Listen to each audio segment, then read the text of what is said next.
For me, to feel challenged is to feel alive. My name is Andrew Miles. I'm a documentary filmmaker and I specialise in filming expeditions.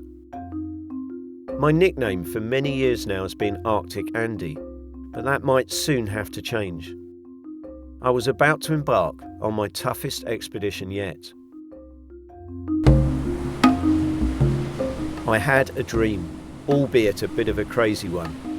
I wanted to attempt to be the first expedition to walk completely unsupported along the remotest 500-kilometre stretch of desert coastline known as the Skeleton Coast of Namibia.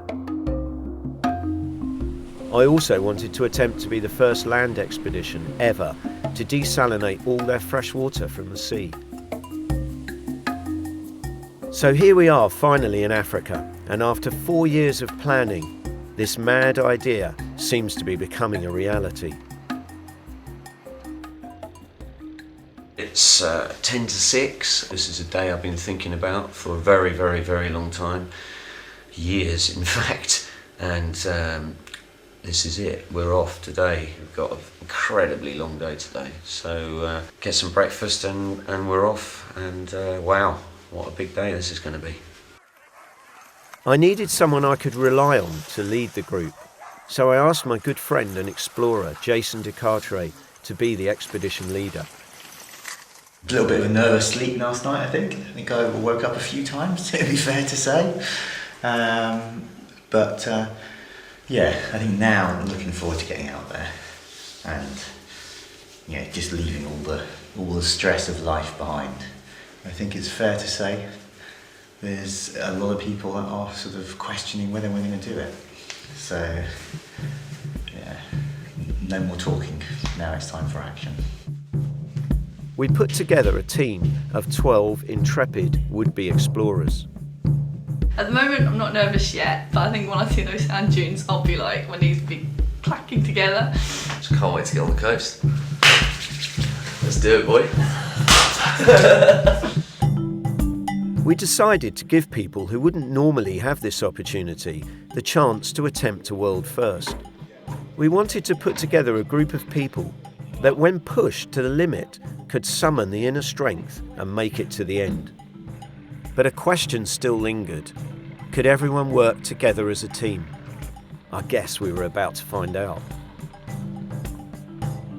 This expedition had been a logistical nightmare to organise. At the very beginning, the Namibian High Commission refused to give us permission, as they said it was far too dangerous. But finally, after many years of negotiations, we managed to convince them that we were not all going to die. So at 8:45 a.m, our very own personal gates of hell are opened, and the 20-day expedition begins.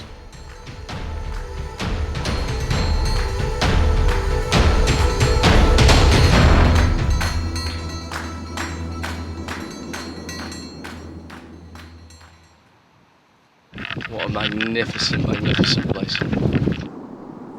There's nothing here, absolutely nothing.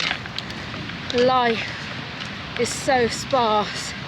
There's no green, it's just sand dunes as far as the eye can see, and the waves are so inhospitable. Our route starts in the restricted diamond mine area of Luderitz and will continue along the coast until we reach the next inhabited place, Walvis Bay, 500 kilometres away. Everything we needed to survive on this expedition has to be carried on our backs. For the men, that meant a back-breaking 35 kilos and 28 kilos for the women. First day and I'm dying already. Oh, months and months of training and like death warmed up. No one was expecting a disaster on day one, but a disaster came our way. We were squashed onto a thin strip of sand between the sea and the steep sand dunes. There is nowhere to go, and without warning, Gaynor is knocked off her feet by a powerful wave.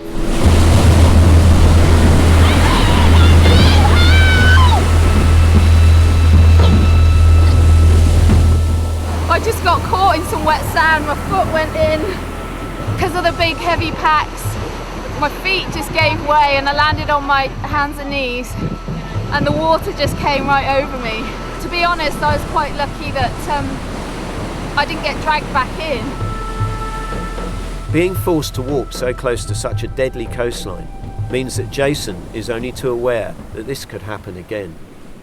That could have been potentially a fatal situation.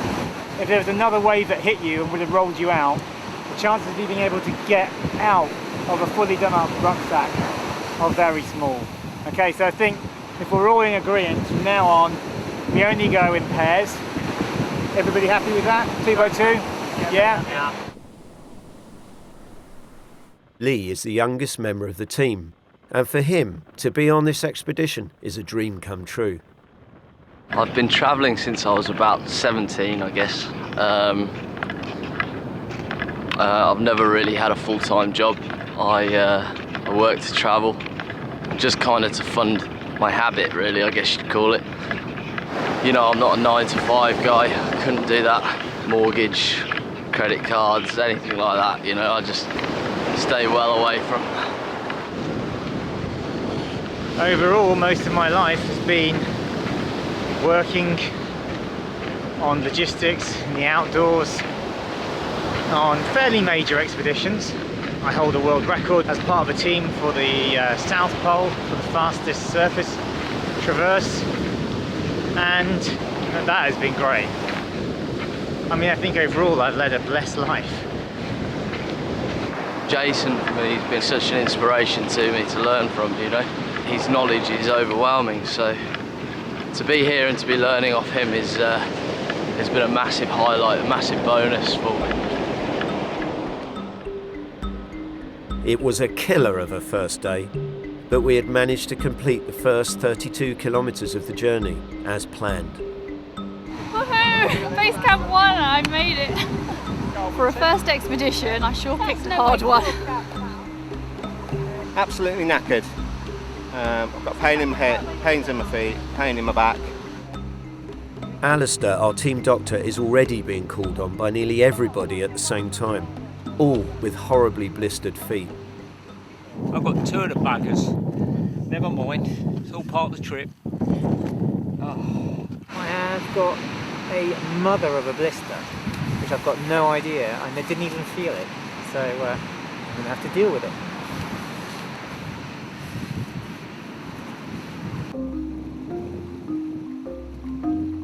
Although the team are exhausted, they now have to start a grueling 5-hour upper body workout to manually desalinate seawater. This process is a very complex procedure, requiring a highly coordinated group effort. South! Another one!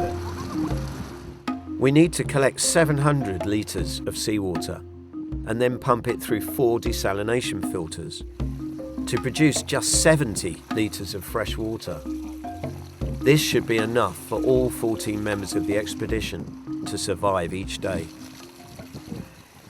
We're getting entirely drinkable fresh water that actually tastes really nice, and we can survive on this indefinitely, although hopefully only for 20 days.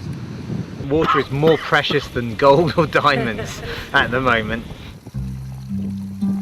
These emergency desalinators are only designed to work on boats, but we have managed to adapt them to be used on land, giving us the possibility of this unsupported expedition.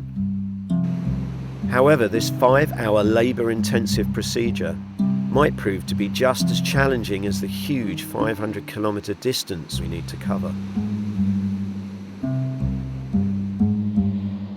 It's been a long and eventful first day, especially for Gaynor.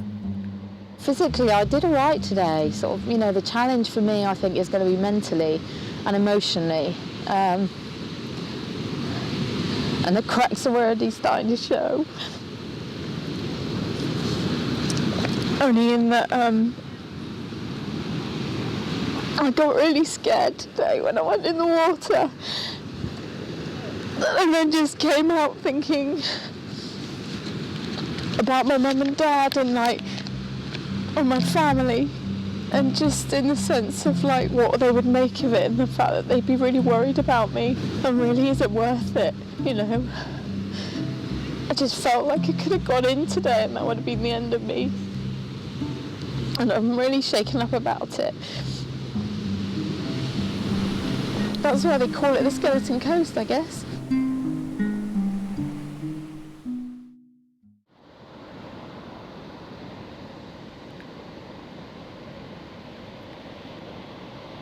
Worst night's sleep of my life. Sand all in the tent. Don't know how that's got in there. But I'm going to rectify it so I'm not sleeping like that again. That's ridiculous. Today, we have a huge 35-kilometre distance to cover, the longest distance of the whole trek. The reason for this huge walk is that there is a large marsh running along this part of the coast that we have to avoid. So we are forced to cross this salt plain and then get back to our lifeline, the sea, in time to make our drinking water for the following day. We've got a really difficult section here, which means if people start drinking too much water, and if we get to a desperate situation, we're going to have to head west and just keep on going until we hit the sea. So today's going to be a tense day, I think. Now we know what the terrain's like. We know we're all in for a pretty tough ride. I mean, my feet are still in bits this morning. 3 hours in and we hit the salt plain. Although it's only 11 a.m, the temperature has soared to 25 degrees C and a strong wind is blowing against us. Having to walk on this hard terrain is agony for our already badly blistered feet. We're walking over in a massive floodplain which is full of crystallised salt. You can feel the heat bouncing off the floor already. Legs are going very hard. Pounding through this salt crust. Oh, my wee toes just get battered. This incredibly long day is starting to take its toll. And some people are struggling with the pace and falling behind. I've never ever done an expedition before in my life. I think the closest to camping I've done is a couple of nights at Reading Festival. It's really, really mentally tough at the back because you're forever playing catch up, and occasionally you need to stop and adjust your pack. But every time you do that, you're getting more and more behind.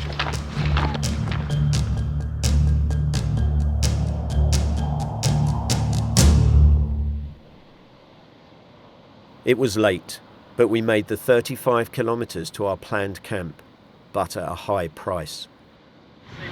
Cocked up neck. My legs are solid. Absolutely wiped out. That was really tough. To be honest, I don't know. I'm so exhausted. My legs. I just want to sit down and take it easy. We've got about 5 hours work ahead of us now.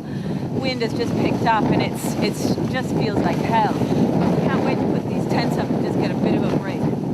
Chafage on the balls here is raw, red, raw, and I've never had pain like it. It's the most excruciating thing. I can't even walk. I can't walk. At this point, I'm wondering why I've signed on to this. Today was tough, really, really hard under the feet. I can't say enough.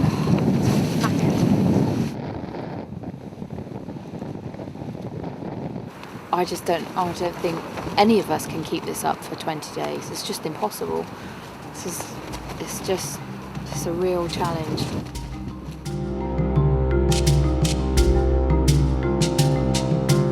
Suffering in silence, we still had to endure 5 hours of punishing work to produce all our fresh water. And then, as if to add insult to injury, the temperature plummeted to a chilly 4 degrees C, making the job even grimmer. It's all right standing here doing the work. Yeah, we're covered up. But when you're near that sea, tipping water, and it's blowing over your hands and everything, never known being in the sea, the water's freezing, it just wipes you out, doesn't it? We've got back another 4 hours of it now. It's really something that you don't want to be doing after a 10-hour walk. But we've got to do it, and that's it, that's that, and we can't moan about it, because this is what we signed up to do. It's 11 p.m. and we finally finish, and all we wanted to do was collapse and get into our sleeping bags. But we still had to have our dinner, the only substantial meal of the day. This is the first hot thing I've eaten for 2 days, well, 48 hours, so I have to say it does taste blimmin' good. You do actually just looks like slop. you just shovel it in, don't you?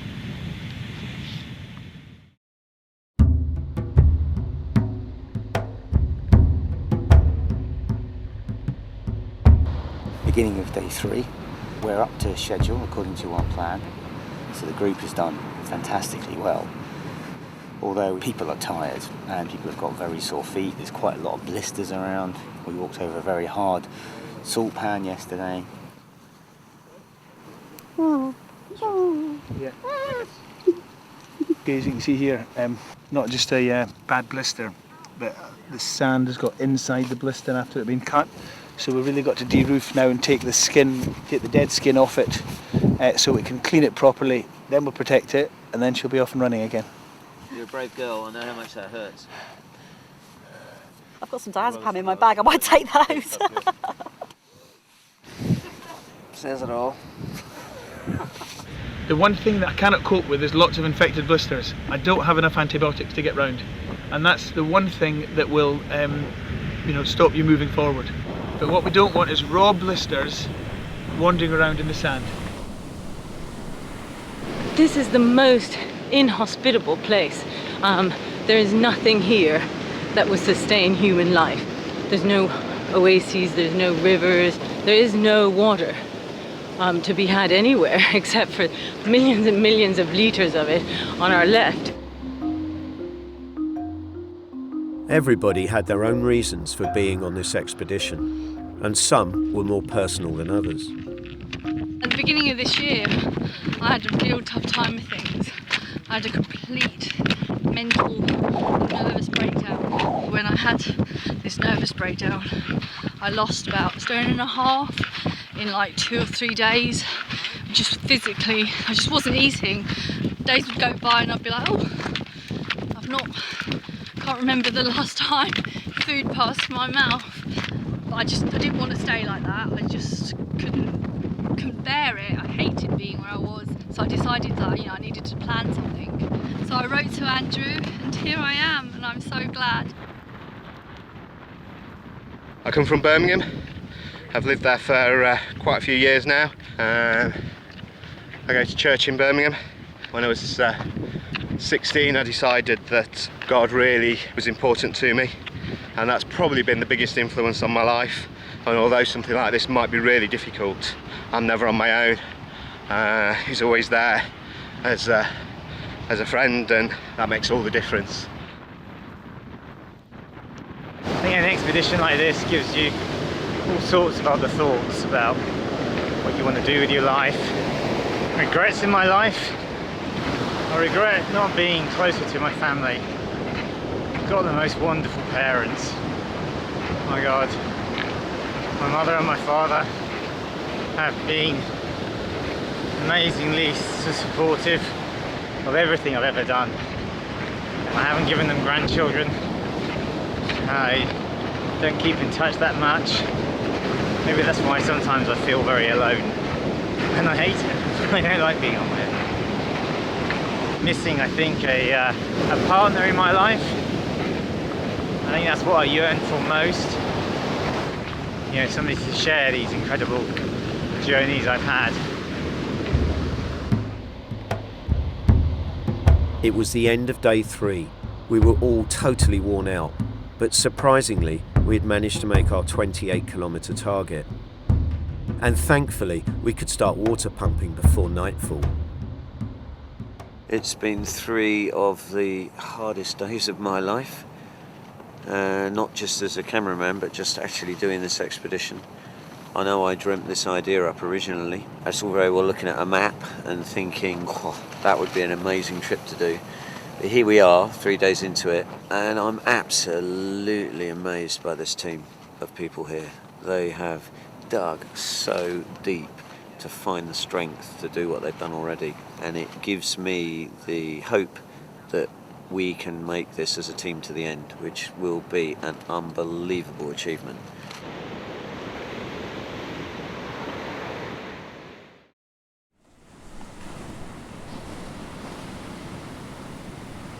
This morning I woke up and I left my feet open because we had been in the water, and all the blisters were just bags of sand. So it was like having sandpaper inside rubbing. And I went over and I had to cut them open, found a pool of water and washed out all of the sand. I've never felt that kind of pain. I was in tears. You feel like somebody's just taken themselves to you, and you can't get over it. It's amazing that now, and I'm not the only one, there's several people who've done the same thing to their feet, and to then look at what we're doing is extraordinary, and everybody's smiling, and I don't know, the endorphins that come through your body and let you do it, it's amazing.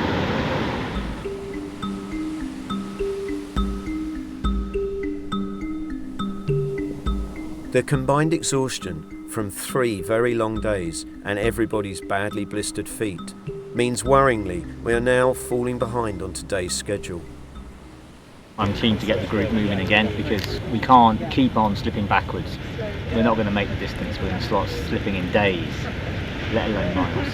So we need to up the ante a bit.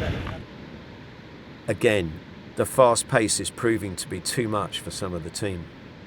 That last hour was just so hard. I was bawling my eyes out. The pace is killing me.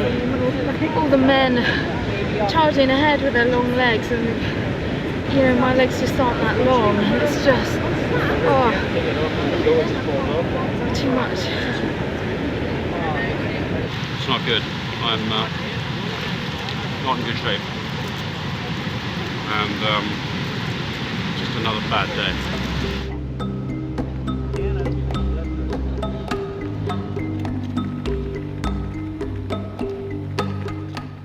What makes this expedition so tough was a combination of factors. The extreme rucksack weight, the difficult terrain, the long distances, and the 5-hour nightly water production.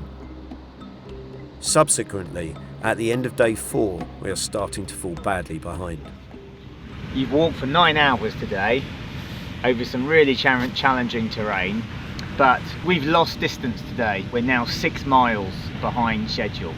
So we've already lost more than half a day of walking. That was a proper day. That was no messing day.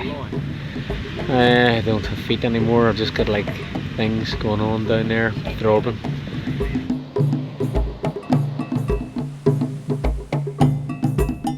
I have hit my lowest point today, and I also found Jason quite hard today as well, actually. And I know we've got time to make up, and we're all feeling the pressure of that.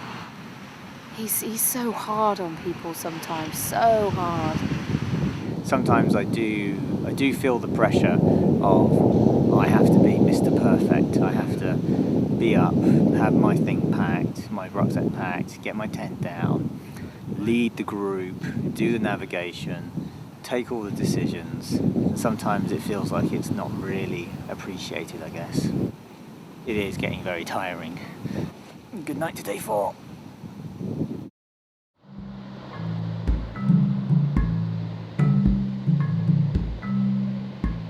To be able to survive each day, we have to consume about 2,500 calories of rehydrated food. I'm eating porridge in the morning. It's terrible, but I've decided I'm going to eat everything because otherwise I'm going to be too tired. But as the calories we are consuming are way lower than the energy we are expending, everyone is constantly starving and feeling weak. 800 calories in this baby, so it has to see me through the morning at least. Hungry all the time. I can't eat enough. I get to the end of the day and I've had every single last crumb, and it's getting very desperate. There are a few people that are not managing to get through their food, and now we've started to trade. And there's all sorts of. I've started a keen business in trading teeth. I find the teeth from all the different skulls, and everybody wants to take some home as souvenirs.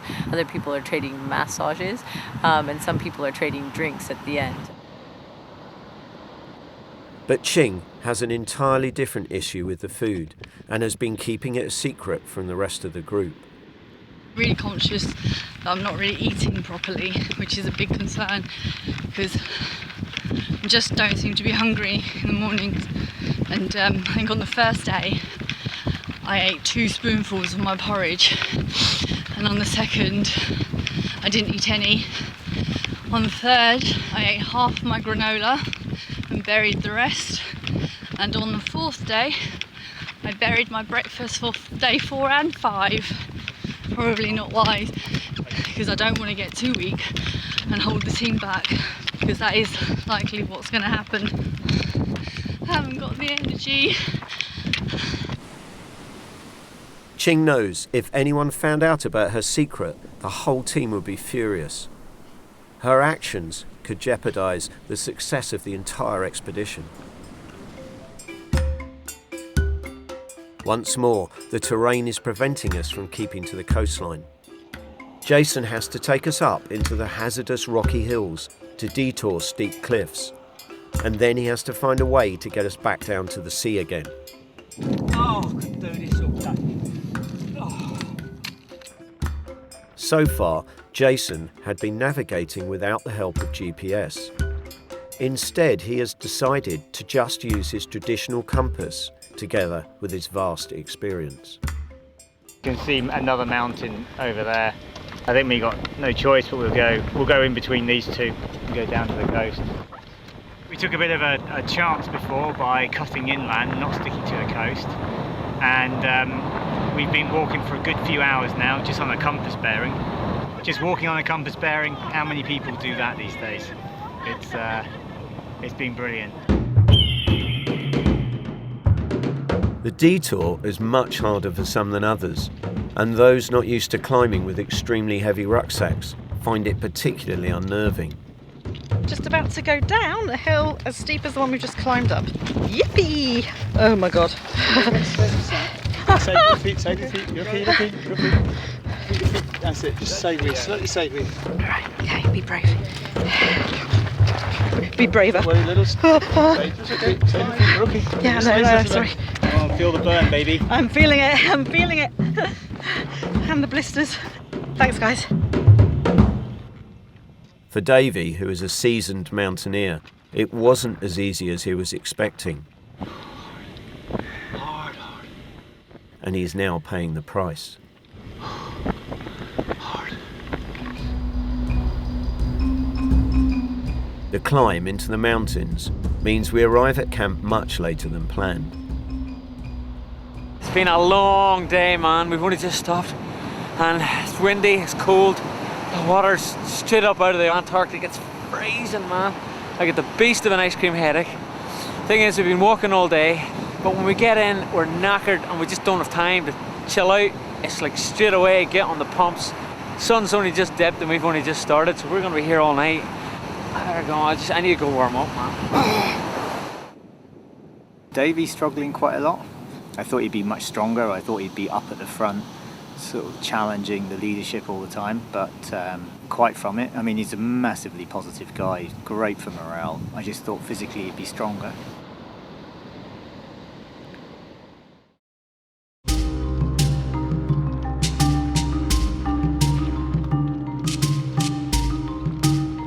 It's day 6 and we climb over some difficult rocks and head into the dunes.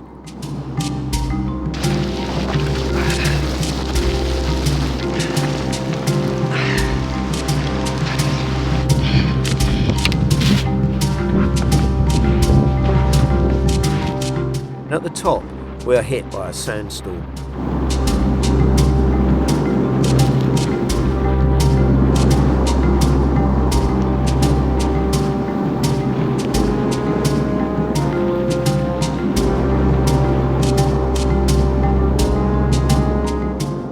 The Skeleton Coast gets its name from the countless shipwrecks that over the centuries have been left littered on its shores. Boats have been wrecked here since the early Portuguese and Dutch explorers, right up to modern-day cargo ships.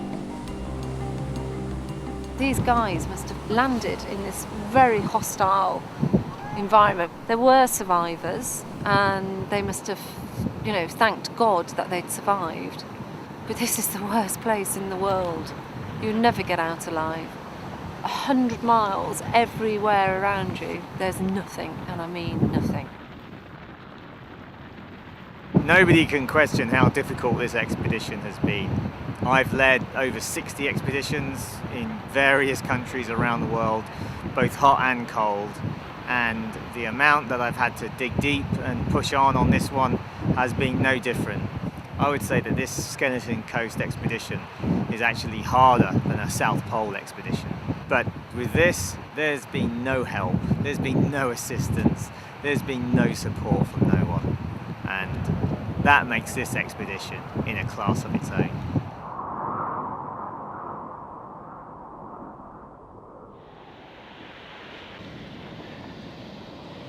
The team are now all showing real signs of extreme exhaustion, and some are being pushed beyond their limit. We were all very worried about Kay. You didn't even think it. No, you were the first person who They're just not going to make it with me. They've got to go at speed. They have to go at a certain pace or they won't make it. I do not want to be responsible for this big failure.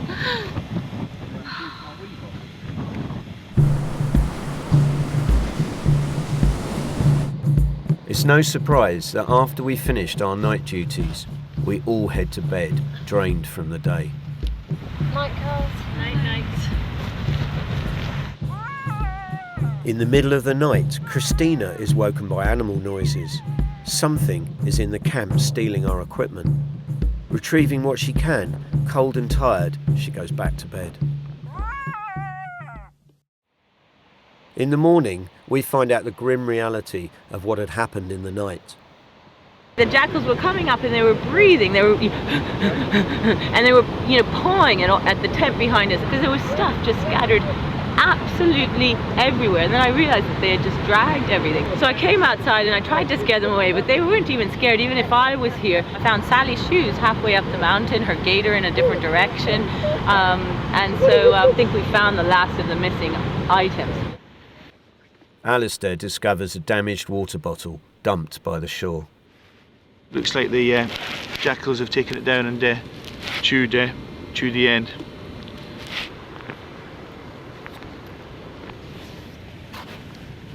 Pretty pissed off about that, to be quite honest. And that's just typical. Fucking typical. The chewed water bottle is now unusable, and it belongs to Jason. So I've got no water today, and nothing to drink it out of. Great. Jason will have to use the only spare water bladder for the rest of the trek.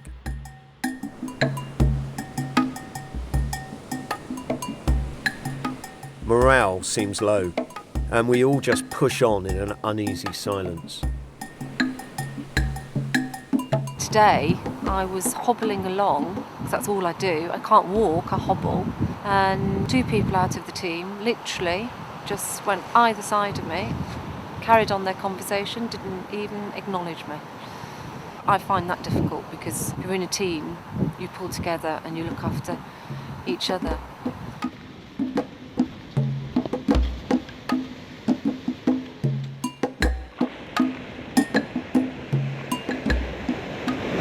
This place is amazing. Look at it. It looks like something out of Jurassic Park, and I think it's safe to say we're the only humans ever to have walked this beach. We've come to an impasse. We're in between a rock and a hard place, literally. One, we can't get through here because it's just sheer cliffs, and to get up this cliff, the only sensible way is to walk up a sand dune. We have reached a point where it looks impossible to continue, but the thought of going back is just too much to bear. Suddenly, my passion for mountaineering takes over, and I handed the camera to someone else. Impossible as it seems, I have to find a way up this huge, steep sand dune. It's all good.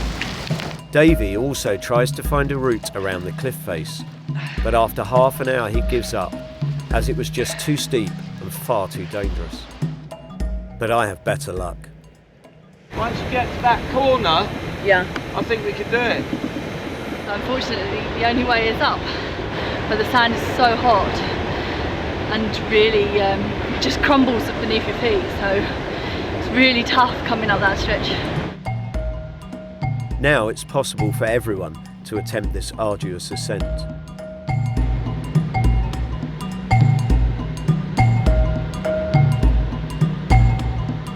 It's like climbing Everest.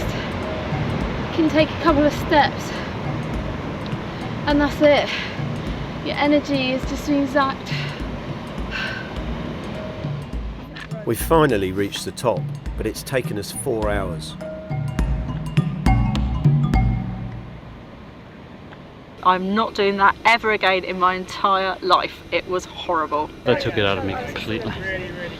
30-something kilos and lugging that thing up. But we did it. It was a team effort and I could have done it without them. Now I'm here, I feel totally rewarded and really chuffed with all of us that we did it.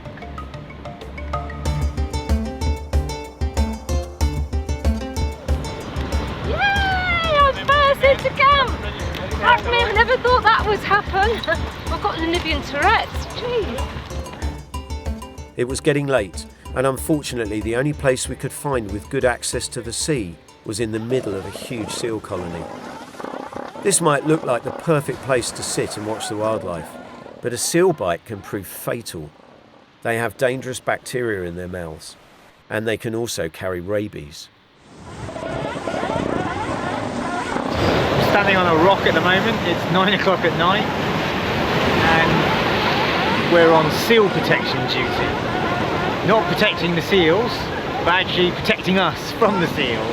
It's madness here. I mean, we've come to camp and what we descended on and what we thought was an idyllic, lovely spot, we stopped to watch the seals and it seemed like just a lovely movie moment, has turned into an absolute nightmare.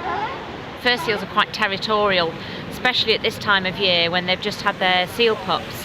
But we're very protective of our expedition food and our clean water and our pumping facilities.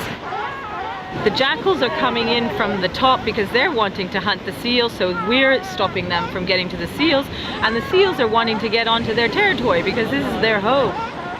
Well, we've got sentries around with head torches, armed with ski poles that we knock on the rocks, which scares them off. I've scared a few off already. Big sea lion and his girlfriend.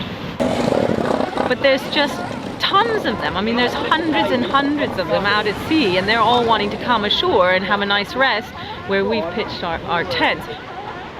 Totally surreal experience to be down here collecting seawater and having to fend off seals. It's desperate. It's not very nice at all tonight.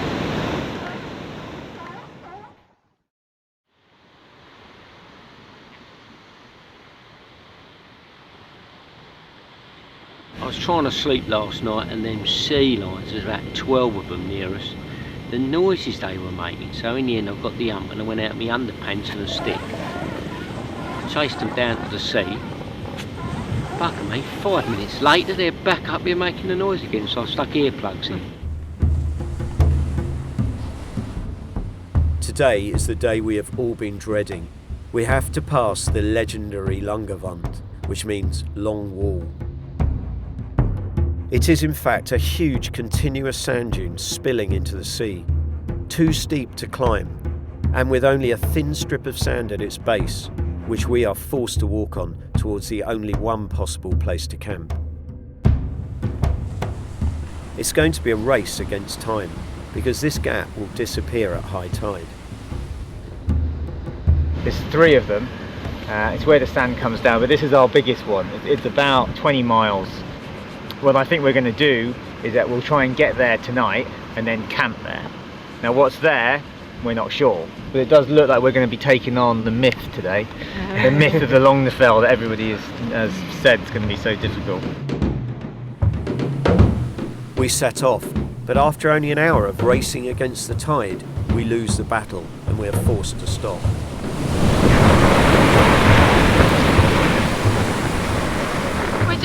having a bit of June now, where the beach is about that big and the tide's coming in and you just have to make a run for it. And occasionally you get caught.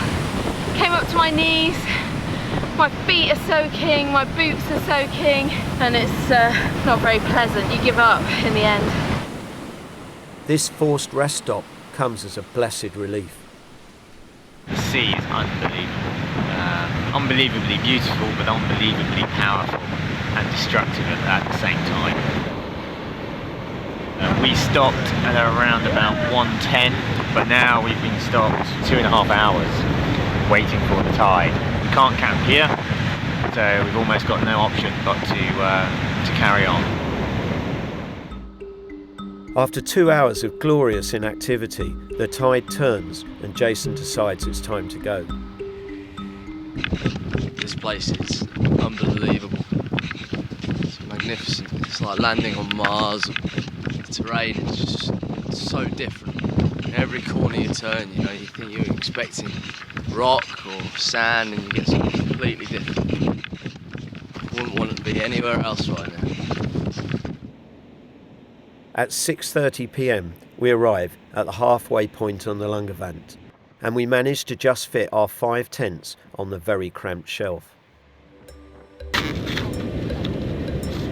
In secret, I had obtained letters for the group from loved ones back at home, and I had been carrying them with me since the start. I feel that a morale boost is definitely needed. Mate, we are all massively impressed with you and what you were doing, buddy, and that's genuine. Keep up the hard work. I know it's one of hell of a trek, but you've done extremely well to get where you are. Just remember, every great journey starts with one small step. We're desperately missing your average banter. We have actually hired a dyslexic midget. He's not big and he's not clever, to take your place until you return. This is from my daughter. You know, you're the one man in my life. Always have been and always will. And I'm so proud. I know you will probably be finding this trip extremely hard and tough going, but I hope you are enjoying yourself at the same time. This is one of the biggest trips you have conquered, and I'm so proud of you. If you can keep your head when all about you are losing theirs and blaming it on you, if you can fill the unforgiving minute with 60 seconds worth of distance run, yours is the earth and everything that's in it, and which is more, you'll be a man, my son.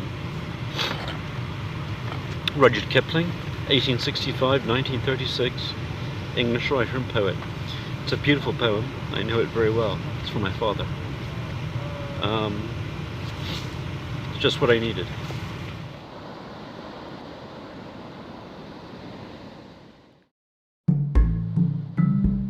It was day 10. We were in the middle of the Lungavant and in the middle of our expedition. Some people are getting used to the pain and taking to this nomadic lifestyle. I'm feeling a lot stronger now, you know, mentally and physically, so I think it's going to be a good 10 days. I'm going to start getting my head around it a bit and looking forward to it. It's going to be good. I'm really looking forward to enjoying some shorter days and actually having a look to see where we are instead of just looking down at our feet. But for some that are still suffering and falling behind, there was a very real danger that they would slow the whole team down. It's day 10, tomorrow's 9, brilliant, then 8, then 6. I came for an adventure of a lifetime. At the moment, it's anything but that. Being at the back is not a good place to be. My foot's been hurting and I'm just fed up with it, really. And I'm not enjoying it. I'm just hoping and keeping fingers crossed that just might improve and be able to wipe away the horrible memories of the last 10 days. The next part of the journey is going to be very testing, but not because we had difficult terrain to cover. In fact, quite the opposite. There will be miles and miles of flat, unchanging coastline ahead of us. We all craved something to take our minds off the monotony, so our thoughts divert to our serious lack of food. I've become the tent hoover, and luckily Ching and Kay don't eat nearly as much as me, And so I get the dregs of their day back, which pleases me to no end. And it's amazing how a little packet of crumbs can be the most extraordinary pleasure in the world. So we've all gone a bit bonkers in the head. Despite Christina thinking we've all gone a bit bonkers, Ching has at least conquered her food issues. I've not been burying food today. I've been a good girl, and I'm going to try and eat my way through my rucksack.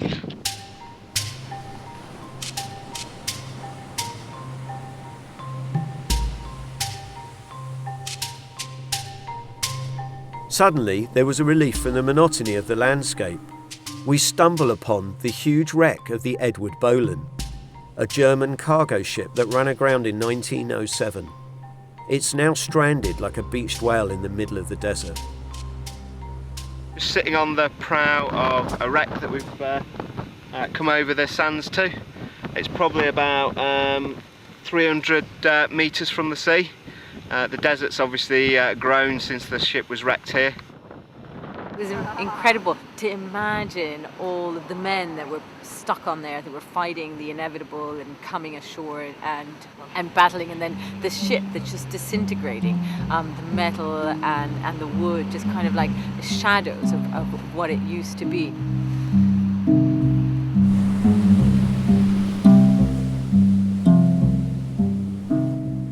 Approaching the end of day 15, so that's 3/4 of the way there, which is a good feeling. The walk today by the ocean was possibly the best so far. It was beautiful. Team members, everybody's getting on really well. Today I just thought, oh my God, I'm smiling again, and it's been a long time, and it's been nice. It's been nice being me again. Life is good, you know, we're on track, so here's to the next 5 days. We only have 5 days left to go, but even so, the pace is just as punishing. Helen has developed a leg injury, and so while the rest of the group took their 15-minute break, she sets off ahead with Sally. The idea is that they need to try and reach the next rest stop at the same time as everybody else. I knew by reducing the pace, I thought that would actually ease off the problem with my Achilles. But what happened was the group got even more spread out, and when the group finally caught up, I don't know, there was just a really funny atmosphere going on today. The day started off really well, but the group got really spread, and I felt I had to say something, so I did address the group. A few people took it quite personally. That last hour, I think, was despicable. We weren't a team. Look how far back they are. To have us spread out like this is not great. So that's why we said, okay. We've never ever walked that far apart, and we slowed the pace down for people that were injured, and then they've stomped on ahead. I think that's not fair. We're so close to the end, and look how far stretched we are. No, absolutely, but that's why, you know, rather than maybe come in and then, you know, make a big thing of addressing the group, we all sort of stopped and said, right, you know, being so split is not right. Before, when people were injured, they were told to keep up with the group. Today, when people are injured, they're allowed to go on ahead. It's a bit unfair, I think. So let's stop, get everybody together, have a nice long break, and then we can all start out afresh. Ching sort of came in and basically threw her toys out of the pram. I just thought it was outrageous the way she started having a go at people when it was clearly a mistake that Helen got so far ahead. I just thought it was a bit off, really. I didn't mean it to be personal. It's just that there's 14 of us at the end of the day, so and it's a team thing. We said right from the start that we don't leave anyone behind, so still believe we shouldn't. People are shouting at you to slow down, and it just winds me up, and I just had a bit of a It's hard. It's really hard living on top of each other and still maintaining a good sort of friendship, particularly if, you know, you're thrown together with people that you wouldn't necessarily be friends with anyway. Roll on tomorrow. It's day 17 and we still have 100 kilometres to go. Our route for the last 3 days is to walk along the coast and then head inland one last time and cross a massive gravel plain to Sandwich Harbour. Then head to our final destination at Walvis Bay. Looking at the map and looking at where we're going, and also considering the tide, I think we should just crack on. As we march along the coastline, we encounter another huge seal colony. We have no choice but to navigate our way through and steer clear of the aggressive bull seals who are very territorial. We approach the colony and they panic, causing them to suddenly charge towards the sea. Some of them were trapped up on the beach on that side, and some of them had got into the sea, and we were going through the middle and they started coming for us. Just stop a sec. Stop a sec. I stood still and a huge, and I'm not exaggerating, massive, great big male seal came zooming down the beach towards me. Ah! I tried to prod him with my stick, but his head went to my knee. I could see his teeth and everything, and it was absolutely terrifying.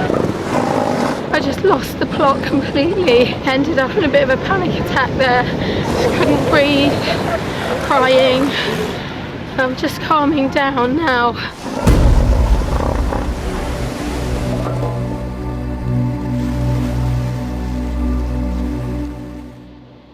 Having made it through the gauntlet of the seal colony, we have to push on to try and make our next camp before nightfall.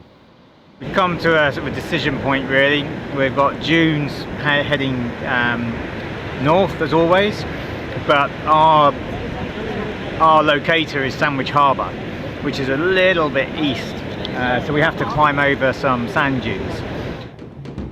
Jason, Alistair and Lee all drop down to the gravel plain to gauge the temperature. It's way too hot and we're all very low on water, so we have to wait until the following morning. When we started collecting water and made camp, it was really nice and sunny, and all of a sudden this fog bank has just come in from the sea and it's turned really cold. I'm wearing everything I own. Jason has been in the sea collecting water for hours. He's extremely cold and is desperately trying to warm up in his tent. I'm used to polar conditions, I'm used to being cold, but this is a wet, sticky, sandy cold, which is not entirely pleasant. I think my worst night was where the froth from the sea was at some stage up to my chest, and it was freezing cold and windy as hell. Yeah, some things are not easy on this.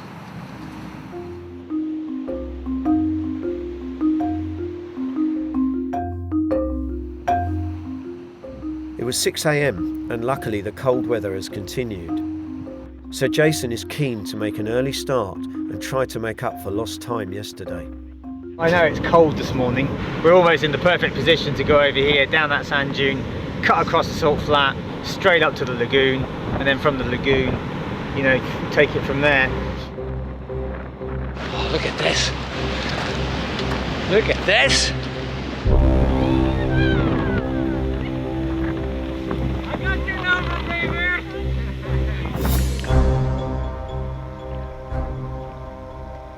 A really good poem from Robert Service, which is absolutely brilliant. It just sums up where we are and what we're doing really, really well. In the land of beyond. Have you ever heard of the land of beyond, that dreams at the gates of the day? Alluring it lies at the skirts of the skies and ever so far away.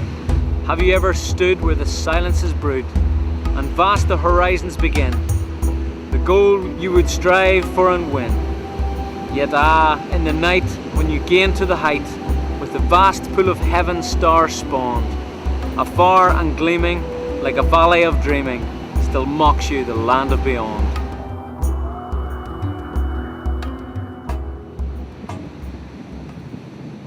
End of day 19, and this is it. This is our last camp. It will be our last pumping session. It will be our last everything together as a team. This time tomorrow we'll be in a bar. this is it. This is the end. I'm just about to do my last water pumping, and I really cannot wait to get that over and done with. I can't really believe that tomorrow's the last day. I like the nomadic way of life, and I like being with this group of people and sort of being self-sufficient and just going from one place to another and coping the best we can. And I'll really miss that. I'm really sad that it's ending because it was such an amazing adventure. If they said they wanted to extend it by another few weeks, I'm more than happy to give up hot food and a shower and carry on with it, With the end in sight and our very last water pumping session underway, an unfamiliar sort of euphoria seems to have taken hold of everyone. When I get home, I want a Sunday roast, then I want lamb chops. Pepperoni pizza with some fresh rocket and parmesan on top. Oh, and chips, fish and chips. With a glass of red, no, a bottle of red. Pint of Stella and a packet of pork scratchings. Yeah. So anytime, please.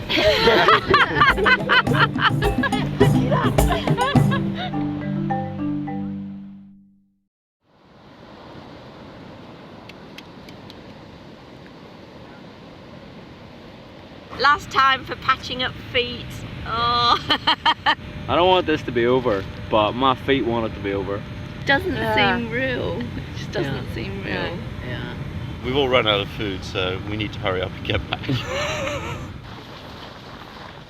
I'm actually very pleased that we're at the end now. It certainly pushed me personally, which is a good thing, I think. I'm glad I've done it, but I'm glad it's over. Our journey from Lüderitz to here, 500 kilometres, unsupported. It's been an amazing journey and it's been a shared experience. You really have done bloody well. Obviously there's been some lows, but the high more than outweigh those, and it's just been a fantastic experience. I just feel like my life is for me to live again, and I just can't wait to embrace and just go out there and do it, really. I've enjoyed it because it's something I thought I'd never do. So I'd never be able to walk 300 miles in the desert for a start. I'm happy it's finished.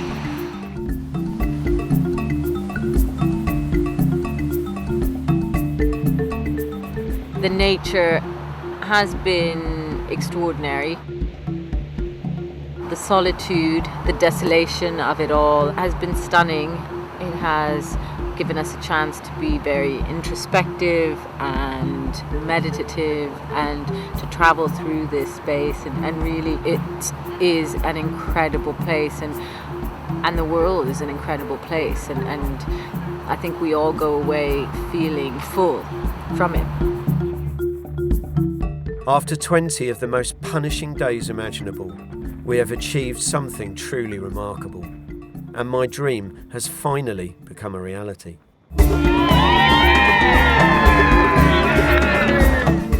We are the first people ever to have walked the 500 kilometres from Lüderitz to Walvis Bay, completely unsupported by the outside world.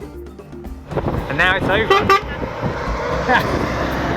It really is over, even he knows it. We'd made it, but we'd paid a heavy price to survive in such a harsh environment. We'd laboured every day to make every last drop of fresh water. We became the first land expedition ever to have achieved this, and it had been a truly humbling experience.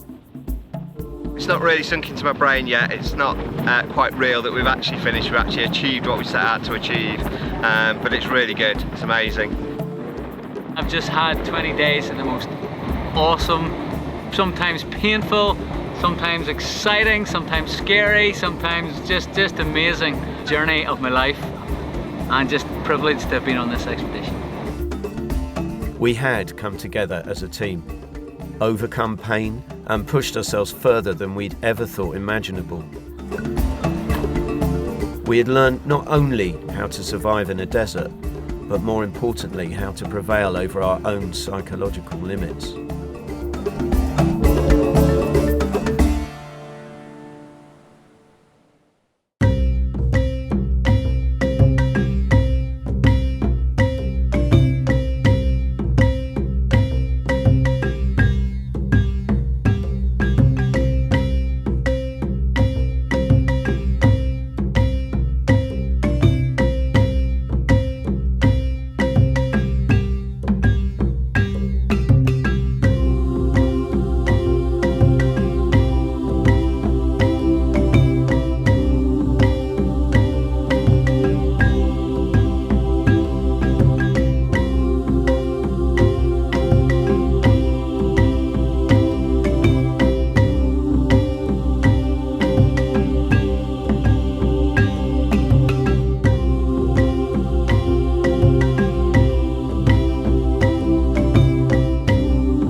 For me, being out of my comfort zone and close to nature has always been an important part of my life.